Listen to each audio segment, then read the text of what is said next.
Direction la Côte d'Ivoire, des secrets jamais révélés sur le coup d'État 99 contre Henri Konan Bédié.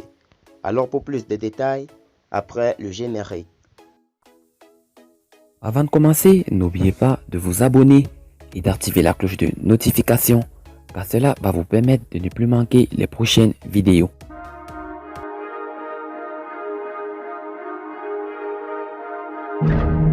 Le 24 décembre 1999, la Côte d'Ivoire est secouée par le premier coup d'État de son histoire depuis le décès du père fondateur Félix Houphouët-Boigny, coup d'État de 1999. Coup d'État de 1999, Ouattara, Palinfo Coulibaly et Ahmed Bassam. Si le rôle joué par l'actuel chef d'État Alassane Ouattara dans le renversement du régime d'Henri Konan Bédié est un secret de polichinelle à Abidjan, un deuxième acteur majeur vient d'être pointé au doigt. Ahmed Bassam Traoré, l'ex-PDG de H International, une société de ramassage d'ordures dans le pays à l'époque. C'est un rebondissement inédit dans l'affaire du putsch de Noël contre l'ancien président Henri Konan Bédié que vient de dévoiler le conseil de Laurent Gbagbo, Bernard Oudin, proche d'Ahmed Bassam au moment des faits. Ci-dessous, l'intégralité du récit de nos confrères de Afrique-Mag. Ils s'en est toujours défendu, mais l'accusation demeure contre lui.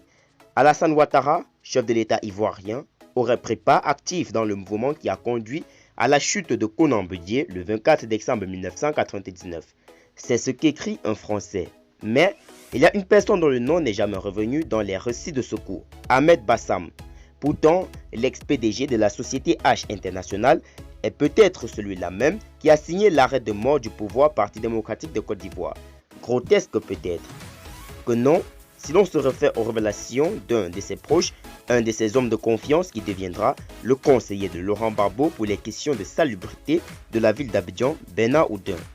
Dans son livre Gbagbo, un homme, un destin, paru en 2019, le Français fait des révélations. À l'en croire, le coup d'État de 1999 est la conjonction de deux faits. Les ambitions politiques de Ouattara et la double frustration de Ahmed Bassam par Bédié.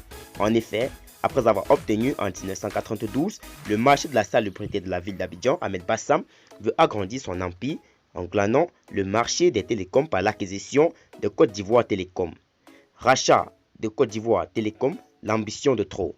En 1997, c'est l'actuel président de la commission de la CEDEAO, Jean-Claude Brou, alors directeur de cabinet de Duncan, premier ministre de Bédié, qui lui annonce qu'il est disqualifié pour la Côte d'Ivoire Télécom.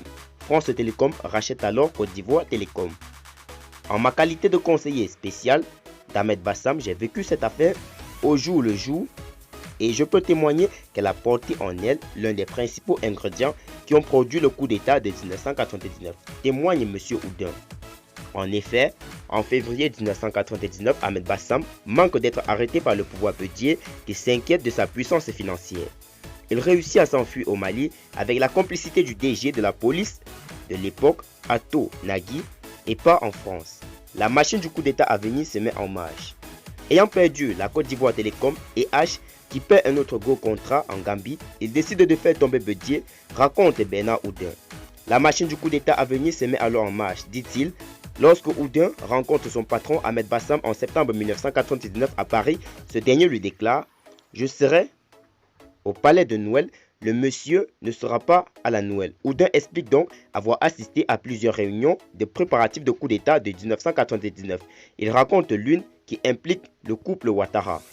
Un jour de novembre 1999, alors que je viens chercher Ahmed Bassam à la sortie d'une réunion qui s'est tenue au 140 avenue Victor Hugo à Paris, dans l'appartement de l'épouse de Ouattara en France, celui-ci me fait part d'un souci crucial portant sur l'avenir du projet contre Oudin.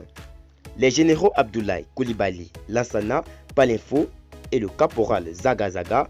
À cette réunion, les généraux Abdoulaye Coulibaly et Lansana Palinfo, les deux piliers militaires des pro-Ouattara dans l'affaire, veulent imposer le mentor à l'issue du coup d'État, provoquant la colère de leurs complices, en particulier Ahmed Bassam, peu pressé de voir Ouattara, à qui il a tenu tête à l'époque d'Houphouët-Boigny, se retrouver au haut niveau de l'État, révèle Oudin. Mais le 22 décembre 1999, Ahmed Bassam est frileux car il pense que le discours de Konan Bédié doit prononcer peut faire avorter le coup. Bernard Oudin indique c'est lui qui calme en lui disant que Bédié ne fera rien et qu'il durcira au contraire son discours. Ce fut le cas. 2 jours après les caporaux CVD, Omar Diarasuba d'Izagazaga et Issa Touré attaquent la résidence du général Marius Toti pour prendre des clés de poudrière de l'armée de terre. C'est parti pour le coup d'État de 1999 qui fera tomber Konan Bédié le 24 décembre. Le 27 décembre, Ahmed Bassam, Eurofic rentre sur Abidjan. Duel Ouattara-Bassam ou le choc des ambitions. La veille, il m'a convoqué à son domicile parisien pour me faire lire la déclaration qu'il veut faire lire à un bureau politique constitué de quelques dirigeants Parti démocratique de Côte d'Ivoire en liberté. Il est bien décidé à tirer toutes les dividendes de son engagement personnel, humain et financier pour faire tomber Bédié qui a voulu le détruire en récupérant le Parti démocratique de Côte d'Ivoire pour son profit personnel, raconte encore Bernard Oudin. Ce que Ahmed Bassam ne sait pas, c'est que Alassane Ouattara aussi ne veut pas se laisser compter. Il avait dit en septembre qu'il frapperait le régime Bédié au moment opportun. C'est désormais chose faite. Quand il doit arriver le 29 décembre 1999, un courrier farce d'Air France crée la polémique car il indique selon Oudin que le futur président de la Côte d'Ivoire est sur son vol. La junte militaire va vite démentir cette information. Au final, ni Alassane Ouattara ni Ahmed Bassam Traoré ne vont bénéficier immédiatement du coup d'État de 1999. La farouche bataille que vont se livrer le Front populaire ivoirien et le RDR et l'intrusion de dernière minute du général Robert Gué pour anéantir les ambitions cachées d'Ahmed Bassam. En 2000, Laurent Gbagbo remporte les élections et prend le pouvoir. Le 8 janvier 2021, une tentative de coup d'État échoue contre Gbagbo. Alassane Ouattara est encore accusé d'en être le commanditaire avec pour exécutant le fameux Ibrahim Koulibaly dit IB. Mais des écoutes téléphoniques indiquent que Ahmed Bassam est aussi impliqué. Encore arrêté, il est jugé et condamné en juin 2002 à 20 ans de prison. Depuis lors, la Côte d'Ivoire a changé, Robert Gué est mort, Gbagbo est tombé, Konan Bédié est un opposant et rumine son éviction.